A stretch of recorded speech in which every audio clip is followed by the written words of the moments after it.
Hello, my friends. Sometimes I wonder where the parents were looking. It didn't happen overnight. And personally, I believe that such parents can be deprived of parental rights. After all, they doom their children to a painful future. In the physical, moral terms.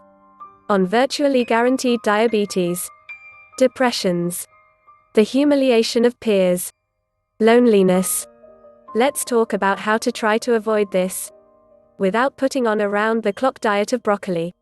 I am sure you are wishing happiness to your kids. So and I.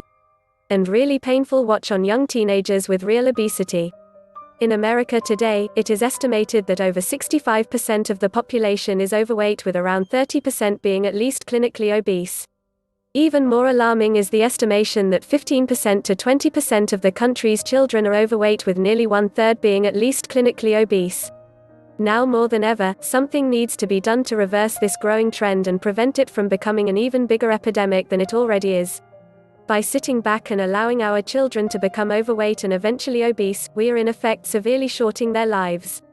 The main ingredient in helping to eliminate child obesity is recognition. As parents, we cannot take the stand that it is healthy for our children to be round and plump. Yes, they need to eat enough to be healthy and to grow properly, but we must know where to draw the line between what is a healthy weight and what is excessive weight. Often, parents will push food on their children with the idea that they need more food because they are growing. The fact is, however, the energy expenditure required for growth accounts for only around 2% of their daily energy expenditure. With this in mind, a child's appetite should be taken into account when determining how much they need to eat. Overeating is more of a learned thing than one that just develops on its own. Children, much like adults, if given a well-balanced diet with limited access to junk food and fast food, will eat all they need and stop when they are done.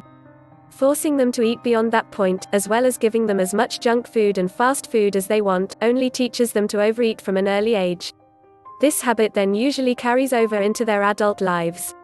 Sometimes when a parent does notice that their child is overweight, they will try to push diets on them that are too low in calories. This is not good for them either. They still need a certain amount of calories for their growth, and restricting their calories too much can interfere with the normal growth process. It is better here to simply bring them back to the proper amount of calories they should be getting. Since they were overeating before, going to a normal amount of food will make them lose the extra weight just fine. Last but certainly not least, lack of exercise is part of the reason that so many children get fat. The average school kid today spends more time watching TV and playing video games than they spend in school. Even when they are in school, most kids only get around 60 to 90 minutes maximum of physical education per week.